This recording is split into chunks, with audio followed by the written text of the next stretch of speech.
If you're in your 20s or 30s and you're wondering where the hell your money's went, this video is for you.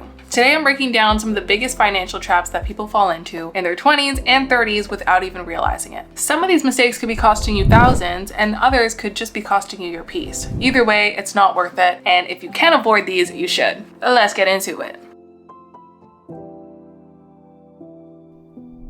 I personally am 27, turning 28 this year, and my 20s has been a lot about learning, making a lot of mistakes, wasting a lot of money, losing a lot of peace, burning out, coming back from burnout, burning out again, coming back, burning out again. You get it. And there's a lot of mistakes that, looking back now as I'm in my sunset years of my 20s, I feel like could have been easily avoided and could have saved me a lot of peace and a lot of money. So these are my thoughts and opinions of things that I've gathered throughout the years. But honestly, if you've got other tips that are not listed in today's videos, please comment them down below because someone like me or a younger version of yourself could need it. Okay, number one is probably very obvious but super underrated and not done as commonly as it should be, and that is setting up an emergency fund. If you do not have an emergency fund, please get one right now. Or start building one, you know what I mean? This was a huge lesson for me because life does not really give you a heads up when it's about to hit the fan. You could lose your job, your car could need repairs, your cat could need to go to the vet and get allergy pills like mine does. You maybe chip a tooth. There are unexpected expenses that can come from just about anywhere. And if you don't have the buffer set up, you could be taking out things like a payday loan. You could be going into your credit card and taking on debt that you cannot pay off. You'll end up paying more in the long run than if you just had set up a nice buffer for yourself, aka your emergency fund, and had that cushion available for unexpected expenses just like that. Now I could go into details here, but I actually made a video on this, so check it out. It's gonna be right up here, and it's going to tell you everything about emergency funds, why you need one, how to figure out what your emergency fund savings goal will be, and just what you need to do to start tracking it. So yeah, watch that video, come back here, watch this video, go back there. I don't know, it's linked up there. Moving on. Now first, I said we have to have an emergency fund, and it's a mistake if you don't have one. Another mistake would be stockpiling too much cash. After you've built your emergency fund and set aside any money for sinking funds such as travel, you don't really need your cash to be sitting in your regular checkings or savings account. In fact, you might actually be losing money if you keep your cash there. Essentially, the rule of thumb is that you want your cash to match the rate of inflation at bare minimum, meaning $0 today at bare minimum needs to grow a certain percentage to be considered $0 in 2 years. Do you understand? I don't even know if that makes sense, but essentially, yesterday's price is not today's price. your $100 in your account in 2021, even if it says $100 in 2025, it's not actually worth $100. You've actually lost money because the cost of living has gone up, and therefore $100 does not stretch as far as it did back in 2021. So keeping your cash sitting in a checking account or regular savings account will lose you money. After you set up your emergency fund and set aside any money for sinking funds, think a vacation, so an extra $1,500, let's say, your next step is going to be to start investing the extra cash you have. If it's going to be sitting in your checking account anyways, and you don't have any definite plans for it in the next 2, 3, 4 years, then it should be sitting in an investment account and earning some extra interest and working for you. If you're worried about where to start investing and how you can do it and it's super overwhelming, you do not need to worry. As someone in my 20s, I know a little bit about stocks. I have a beginner knowledge of stocks. I understand investing at the very basic level, but do I have the time to watch markets every day, to figure out the next investment plan, to see where is a good place to invest versus not? Not really. What I do is I use Wealthsimple, automated investments, manage portfolios. It's honestly really great. You don't have to use Wealthsimple. You can use other banks. I just personally love Wealthsimple because they make it super user-friendly. So when you log onto the app, literally just selecting here, add account, it'll ask what account you want to do. I might open a new account and it'll say which one. And it's super easy. You figure it out. It gives you really just clear instructions about what kind of account you're gonna open. And if you live in Canada, you can open up your RRSP account, you can open up a TFSA account, and you can actually invest within that account. So if you have a TFSA, you can make your money grow tax-free. You can take it out whenever you want, invest in it whenever you want. It'll be completely tax-free. And if you're trying to build up your RRSP, you can also do that in here and have a managed portfolio where your money is getting automatically invested into stocks based on things like your risk factors and you know, how much you want to put in. Now, I want to flag that I'm not a financial advisor, but if you do have the extra cash sitting around, what I would do is have a portion of it be automated into monthly deposits into a managed investment or a managed portfolio account like the one I just showed you on Wealthsimple, and then leave some other aside for something that I'm going to talk about a little bit later. Now, if you don't have an account with Wealthsimple, I have my referral link in the description, and essentially when you open up an account, we can both get $25 to fund something, a checking account, investment, whatever it is. So if you haven't signed up with Wealthsimple and you want to, hit that link and let's both get 25 bucks, you know what I mean? Anyways, moving on. Now, number 3 is penny pinching paralysis. I am all for being mindful about money and what you spend. I do have a very robust Budget With Me playlist series that I'm gonna post here after all. So it's really not about, you know, tracking your dollars that's bad, but when you start to get over fixated on every dollar you spend and have almost like a negative outlook on spending money, then it starts to become a little bit too excessive and we lose the plot. As much as I love to track a dollar, I am not a penny pinching girl. I cannot stand and I'm not friends with people who, let's say we go out and we grab a coffee, they're asking me to e-transfer them $2.13 back. This could be a controversial opinion, but I think that is so lack mindset. It's also like my cultural upbringing, but like it is so lack mindset to be thinking like, oh, I need to get this $2.13 back because I spent money that wasn't, it's too crazy. It's literally too crazy. At this point, you're moving away from the experience that you're having and you're focused on literal cents that are not going to make a difference whether you have it now or never get it back. It's too much. Not only is it too much, but it's gonna make your life miserable. When you're constantly worrying about the dollars that you spent and the dollars you could have saved, it's just not a life to live. You might say no to a brunch with friends because you don't want to spend $15 on a mimosa, and then 2 days later you end up binge purchasing a bunch of skincare things because you were influenced on TikTok and you wanted to feel something. That is not budgeting, it's emotional spending in disguise. Now, a good fix to this is building a fun fund.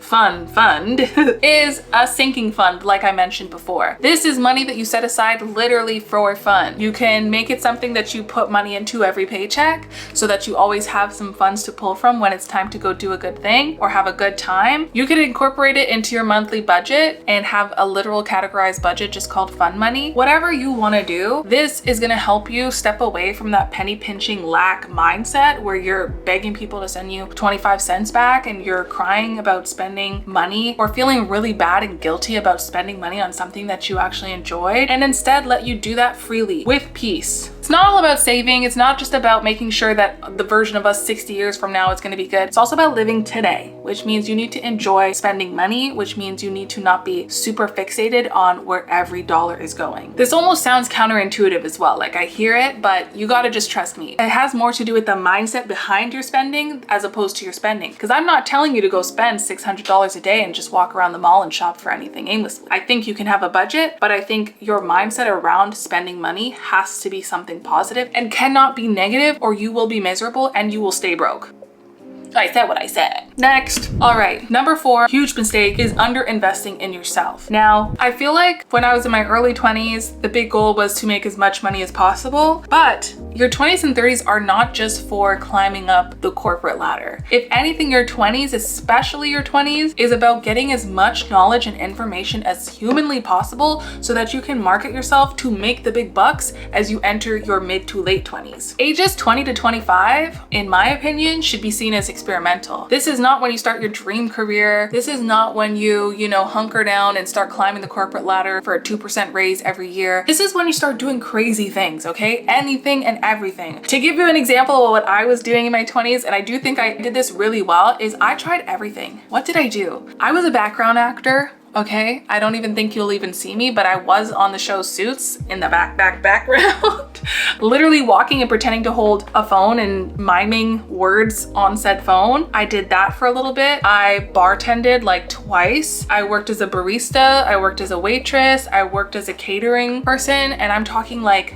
I was the girl downtown with a cart of sandwiches, pushing this cart around the city, like crossing intersections. I remember one time I had like 80 sandwiches and I had to to run up like 5 blocks, and we have streetcars. So I hit the track, bro, every sandwich just flew onto that sidewalk. I cried that day. Long story short, I don't think there's a thing that I didn't do. I tried doing photography, I tried modeling, like, and not in like a legitimate modeling way, like in a, you're on Facebook groups and being like, hey, who wants to, you know, up their portfolio? Like, I was doing everything. And I think that because I did that and because I tried so many different things and didn't really commit or focus on trying to climb the corporate ladder, I had a lot of experience to market myself for those bigger, high-paying jobs down the line. Not only that, but when you tie yourself to a job that you're starting at 40K per year and it's your dream job, you're not gonna make any money anytime soon unless you are job hopping or you're working the hell out of the people there. And even then, sometimes there's so much politics where you could be working your ass off and deserve that $20,000 raise,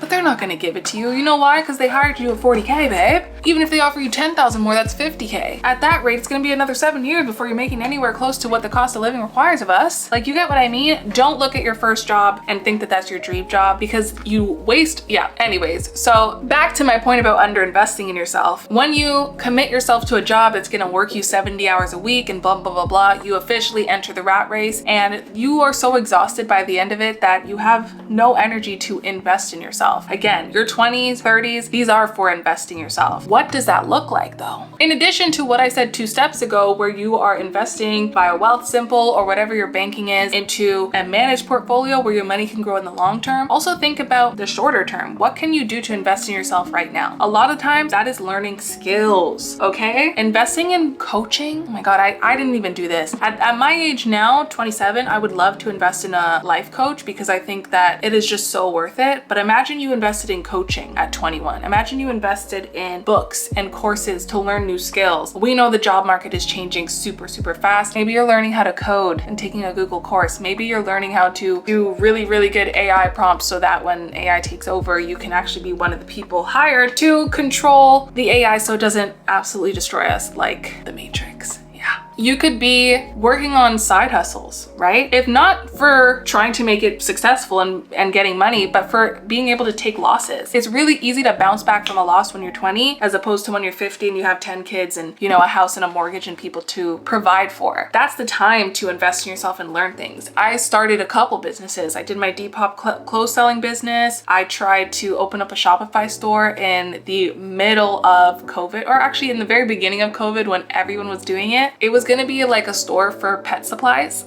Anyways, I just did not want to do it. By the time I made the store, like I did the whole course and built the store, I was like, I'm not like wanting to do this. I don't want to just drop ship. I would want to make my own products and do something that I feel a bit more proud of or a bit more tied to. But either way, that knowledge of how to build a website, how to set everything up, how to find drop shippers and whatnot was so valuable to me. And it's stuff that I've used today as I'm now building a new product and understanding the steps that it takes to even build a website, to get the marketing, to get the distributors. All of these things never go away and they're never wasted. So do not underinvest in yourself when you're in your 20s and 30s. Matter of fact, the job. No, I'm joking. I'm joking. Work the job, but job hop. I said it. That might be another controversial one. Job hop, babe. Literally job hop. These companies, honestly, unless you're working for those like mom and pop shops, even then, at the end of the day, if it's between keeping you and meeting their bottom line, and it was one or the other, 10 times out of 10, they're gonna make sure that they meet their bottom line at the end of the day. So you don't really have to have too much emotions around it. I feel like people feel so bad to job hop. Work somewhere 2 years, get as much experience as you can in that role, and market yourself for the next one so that you can apply for the next job that's 20K more, work there for 2 more years, apply for the next job that's 30K more, and work there for 3. Like, you get what I mean? This is exactly what I did. So if you don't believe me, I'm living proof. And if you want a video that's a bit more detailed on that, like these are my OG videos. So watch this one. These are like the OG days though. You guys are watching some old stuff. Like these are the first videos go ahead and watch that. Job hop on your professional side and invest in yourself in your free time. You do those 2 things, not only will you have money present day, but you'll also have that extra money to build your RSP and reinvest in yourself. By the time you're 30, by the time you're 40, whatever age you are, you're gonna be so well-rounded. You're gonna be able to do anything. Like, you're gonna be unstoppable. Next, am I just here for the like controversial mistakes that people make? Another mistake, which I do not do, is lend money. Yeah. This one might ruffle some feathers. I'm not gonna hold you. Lending money to friends, family, do not do it. just don't do it. It can ruin relationships, it can ruin your finances, and it's honestly not worth it. This one might even be a quick one. Don't do it. The biggest mistake you can make is lending money to friends and family that you do not have to lend. The way I live is there is no such thing as lending money. I don't lend money, ever. I either give money or I don't give money. And by having that mindset and reframing my brain to think like that, not only am I saving myself from overextending myself financially, because a lot of times you might lend money to someone who's in a bind, knowing full well you don't got the money yourself. But on top of that, you lend someone $300, their payday, they said they're gonna pay you back, payday comes and goes, you've not gotten paid back. Now you're the one who's bothering people to send you your money. It's too much work. It's awkward now. Now I have to ask, where's my money? Just give and me it's my like, money. it's just creating a very, it's not like it always gets toxic. Sometimes you remind a friend, they're like, oh my God, thank you. But for the most part, it's just not worth it. And so the rule of thumb you need to have is if you don't have the money to gift and not expect back, then you do not have the money to lend. Lending does not exist, especially when you're in your 20s and 30s and you're trying to build your wealth. You do not lend money. You either give money or you don't give money. Very black and white. Lending should not be a gray area. When you lend, oh, this is to my aunt, or this is to my parent, or this is to so-and-so, and you expect that money back, it gets real gray. It gets real gray. Simple as that. If what I said about lending money makes you feel uncomfortable, do not worry. I know how easier said than done this is, but what it comes down to, if you're feeling like you're someone who's very uncomfortable saying no, especially when it comes to finances and lending money, what that highlights as an issue in your life is an issue with setting boundaries. Now, I am talking this big talk, but I did not always have my boundaries set up. I'm still working on, identifying and protecting my boundaries to this day, but I've gotten a whole lot better, okay? And I've only become happier and more at peace for it. A book that I recommend to you guys, pop the book up here. Ready? 1, 2. And it's called Set Boundaries and Find Peace.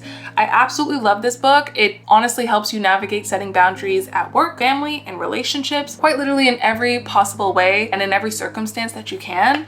And after reading that, I've never looked back. I feel so much more at peace with setting boundaries. So it's really, really great. Have those conversations. And it talks about ways to set boundaries even for someone who is shy and uncomfortable to do so. So I highly recommend you purchase this book, give it a read, and help yourself find peace, because it is hard to say no at first, but when you have strong boundaries, it's a whole lot easier, and it'll probably end up protecting you financially in the end. Moving on. Money mistake number 6, impulse shopping. Impulse shopping is the silent killer. It is not always those big giant expenses that kill you. It is those tiny ones that add up and end up putting the bigger dent in your finances, and sometimes even putting you in debt. Another thing about that is it's often emotional. Have a bout with impulse shopping, and it tends to do in the department of food. I am an emotional eater. That's my reality. When you see my Uber Eats and dining out spending is over budget for the 6th month in a row, it's because I was emotional at the time. Doesn't mean I'm crying, doesn't mean I'm whatever, but if I'm in a good mood, I want to eat something. If I'm in a bad mood, I want to eat something. That's where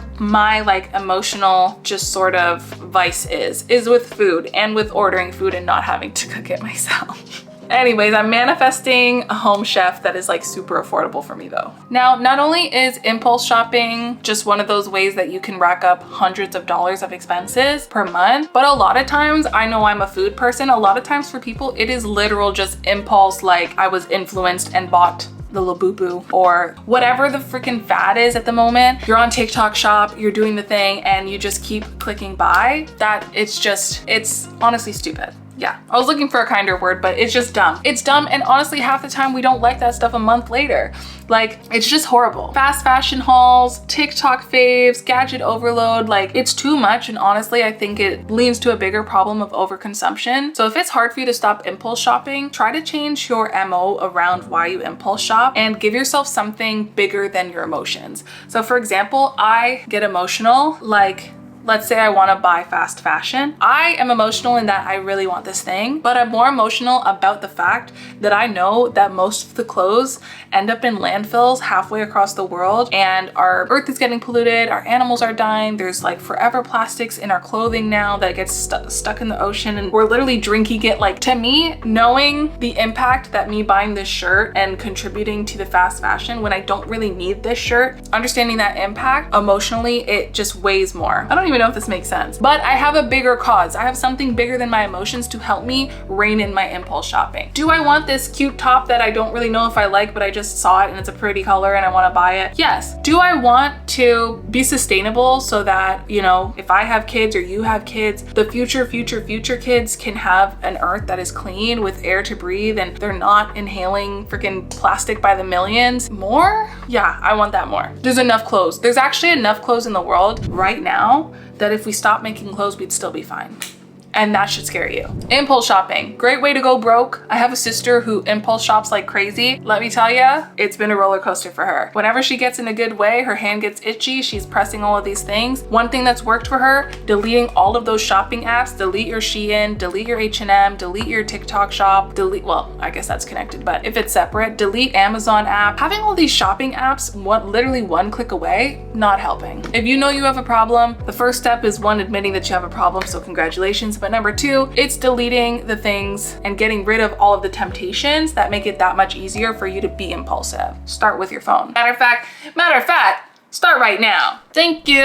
Number 7 money mistake is dumb investments. If it sounds too good to be true, honestly, it might be. When I talk about this, I'm thinking of like the crypto boom, and not that crypto is bad. I still very much invest in crypto now, a lot more stable coins. But I was investing in some coins, okay? Like, don't even know their names to this day. There was a lot of pump and dumps. There was a lot of absolutely volatile markets that you see on a Reddit channel. Guys, this is the one. We're taking this to the moon. You're spending money getting this coin, getting everything set up, and next thing you know, you have $0. Like, it's actually insane. Another thing is like those Forex courses, those mystery ones where it's like, do you want a Lambo?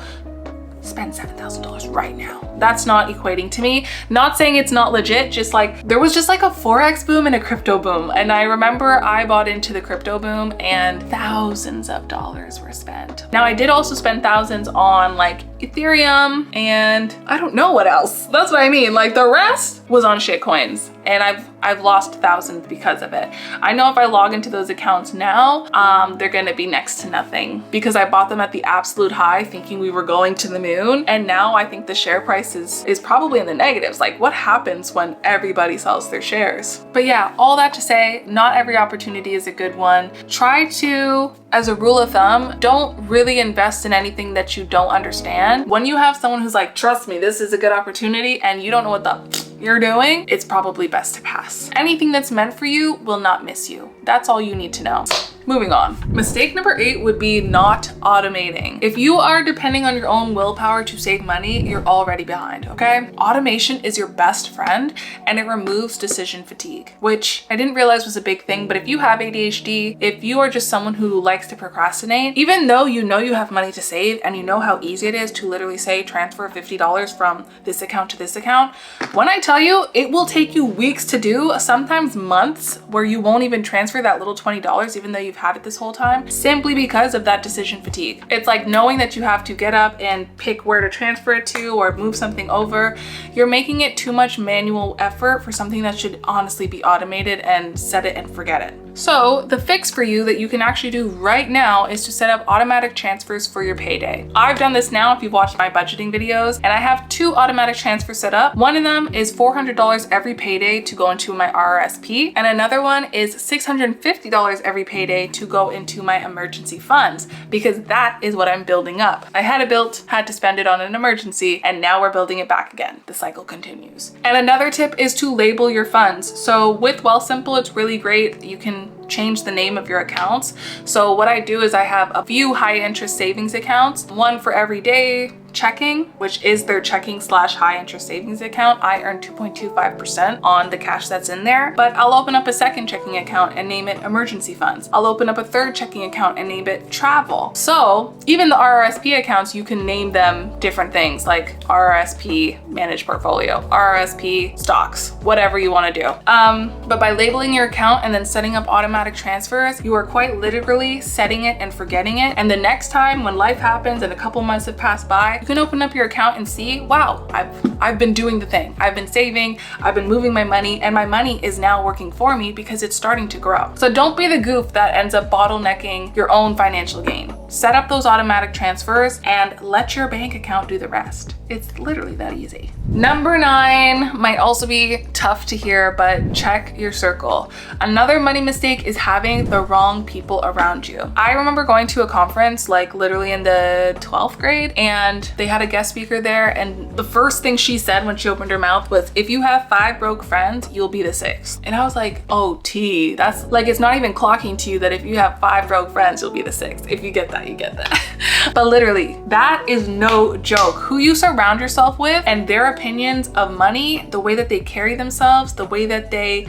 set goals and have ambitions or lack thereof, honestly has such a direct impact on yourself and how you go through life as well, that it is very important for you to check your circle. And it is extremely important for you to let go of anybody that is not aligned with what it is you want for yourself. If your circle treats money like a joke or a curse, you're gonna absorb that. That's one thing I noticed with family as well. Like, this is something you might see with your family, where some people are very like lack mindset on money, or they'll be like, oh, that's too expensive, you won't be able to afford that. Little comments. Imagine you have all your close people speaking like that about money because that's how they view themselves in relation to money, that it's something that's like, oh, that's not attainable. They don't think it's attainable for themselves. They're gonna project that onto you. And if that's not what you believe, you don't need that. You don't need those opinions. You don't need that mindset, and you don't need that energy around money, because money, if you're watching this video, is something you want to have a good relationship with. For me personally, money loves me down, okay? I've not been without it. Like, money loves me. I treat my money good.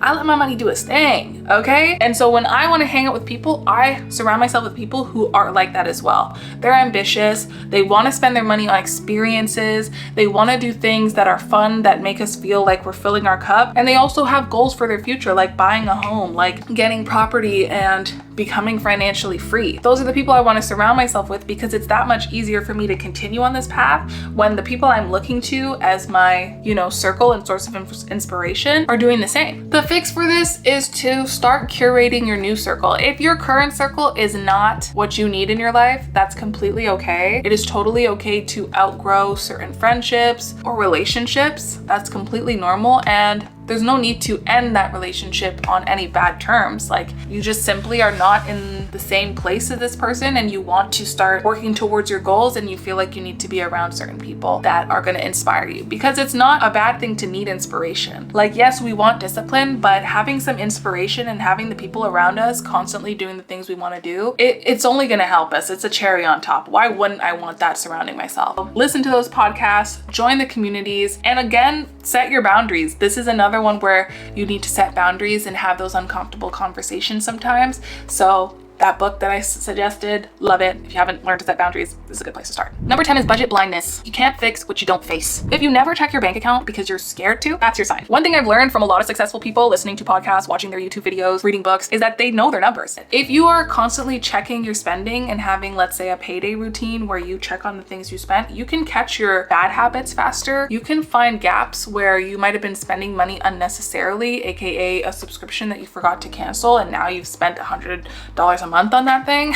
And I say stay in control, but you can just stay aware is a better term to use, because even some months the numbers are messy. Some months I way overspend on my budget, as you guys have probably seen if you've watched my budget videos, but that's okay because I'm aware of it. If you're not using the tracking to plan ahead and mitigate, then at least you're using it to be reflective and say, okay, I spent $1,000 on Uber Eats.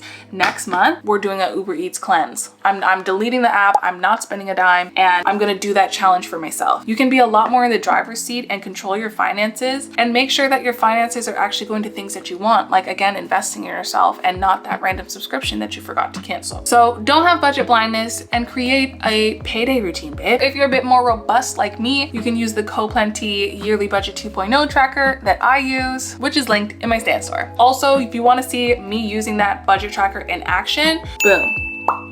Here you go. I share my payday routine literally monthly, so you guys can do the payday routine with me if it's your first time. I've got videos on how to set up your budget tracker if you do purchase the Yearly Budget 2.0. And yeah, put your glasses on and stop being blind to your budget. Number 11, subscription overload, okay? Now, subscriptions are designed to be forgettable. Don't let that cost you. It is a huge mistake to get caught up in the subscription black hole that it is. Even though it's a $6.99 here and a $9.99 there, it adds up. You have 4 streaming platforms, platforms, you got 2 wellness apps, you got 3 apps you forgot even existed, and next thing you know, you're spending $400 or $500 a month in subscriptions. The way you're gonna mitigate this is keeping an eye on your budget and not having budget blindness. Budget blindness is where you end up spending hella money on subscriptions that you maybe don't use, that you maybe didn't even know you were spending money on because you forgot to cancel the free trial. Yeah. To start, I would suggest you be trigger happy with canceling subscriptions. Start by canceling honestly as much as you can. Anything you haven't used in the past month, anything that maybe is a little bit frivolous. Sometimes music streaming platforms is a little bit frivolous. Like my Spotify, when I was at my lean budget, I was like, okay, no music.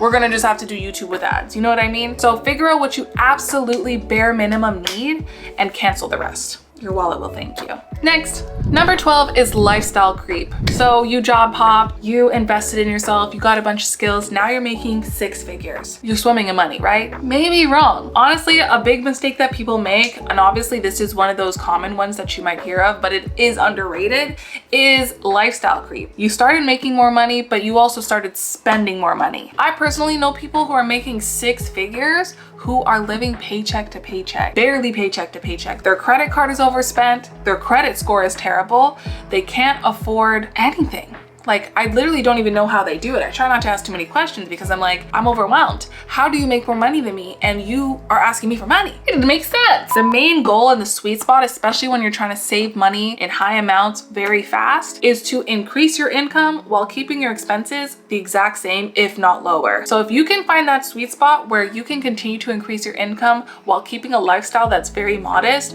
you can hit your savings goals. Like, for example, I saved $50,000 in like 2.5 years. You can hit savings goals like that really quickly. If you're in that situation right now, there is a way out, but it is gonna take a lot of discipline and it's gonna take looking at your finances. Again, you cannot fix it if you do not face it. Get a budgeting spreadsheet, start taking the practice. The yearly 2.0 budget tracker that I use has a debt payoff tab that can tell you how much money you need to put aside to reach your debt payoff goal by a certain date. Figure those things out, set up those auto withdrawals or auto transfers and start paying down that debt. If you have no debt, start putting the money into your savings, building your emergency funds, and investing in yourself. And while you make additional income, try not to make your expenses match. Keep your expenses down, keep your income high, and all of that excess right there, that's money that you get to invest in you, that's money you get to travel with, that's money you get to build up your RRSP and long-term investments with. It is such a sweet spot, and I feel like too many people make the mistake of thinking because they make big money now, they have to have big money things. Forget what people think. You don't have to have the newest car, you don't have to have every TV subscription that's known to man, you don't have to have the latest tech all the time. If it's not broken, don't fix it, just live your life. Don't worry about what other people think. That's how people have lifestyle creep, is because they're trying to impress somebody else. Don't worry about nobody else, okay? You got your money. That's the only thing that's real. So build that income, keep that lifestyle expenses down, and you will be golden. Next, okay, lucky number 13 is honestly a super chill one, and it is the mistake of skipping your retirement saving. One mistake I made was neglecting the retirement saving, but I have mixed opinions about this because again, I think when you're especially in your early 20s, it is not a priority for many of us to build our retirement savings. However, if you started investing $100 a month at age 25, you could end up with 6 figures by the age of 50, let's say. And that's just $100 a month. If as your income increased, you invested more and more, the power of compound interest is like no other, okay? It is the best way to lazy girl invest. Is it a get rich quick scheme? Absolutely not. These are long-term investments. We're talking by the time you're 50, you have $1 million. Not only am I gonna invest in something that's gonna grow over the long term so that, I have that money when I'm 50, but I'm also gonna take risks because I'm young, because I'm in my 20s, I'm in my 30s. I can take risks. The way I see it is, why not do both? I invest something in my RRSP, I'm using the extra income to invest in myself, to take risks, to go after my dreams and use the energy that I have as I am younger and in my 20s to hustle and make my dreams come true. For example, my dream of being work optional by 30. That's the stuff I want to do now, but I've also got my RRSP. My RRSP is also gathering coins and compounding year over year. So let's say all that shit hits the fan and I'm 50 now on my ass. Cool. cool. At least my RSP got a mil. We get to restart and I'm gonna do my next venture and do it all over again and have fun because that's what life is about. So don't make the mistake of skipping your RSP, especially when you start to become a high income earner. Like now that I'm earning the 6 figures, I realize just how important my RSP is, especially when it comes time for income tax, because it's the only thing that keeps my income tax lower so that I'm not paying like tens of thousands of dollars to the CRA. It's gonna set you up for a nice like piggy bank. What am I holding here? I was trying to visually describe something. I'm holding a butt now. Maybe it's like a cushion. Yeah, this is like a cushion. It's just gonna set you up for a nice cushion of money when you're older and you've done all the things and you kind of want to relax. Cool, what's another 2 mil in your pocket? Get that money. Make your money work for you, okay? Okay.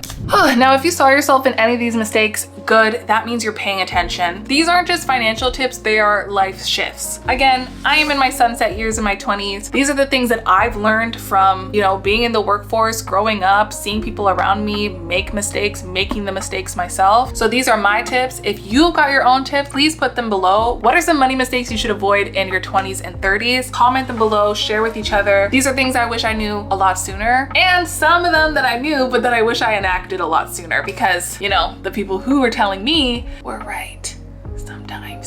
Sometimes they were right, okay? So drop your top chop in the comments, send this video to a friend who might need it, and don't forget to head to my Stan store if you want the Plenty budget tracker, or if you want to sign up for Wealthsimple, which I absolutely love. I'm not sponsored, but if you use my link, we can both get 25 bucks, so like, let's get this money. Anyways, that's it for today's video. Thank you so much for watching. Don't forget to subscribe. We are past the 1,000 subscriber mark. Also hit my Stan store because I am doing a survey, and the survey is gonna enter you to win a $100 Amazon gift card. But you can use that $100 gift card to invest in something for yourself. Maybe you're buying a microphone because you want to start vlogging. Maybe you're doing something that you can put that money towards investing in yourself. Who knows? Anyways, click the link, enter the survey, get all my other links there. Thank you so much for watching. Love you. Bye.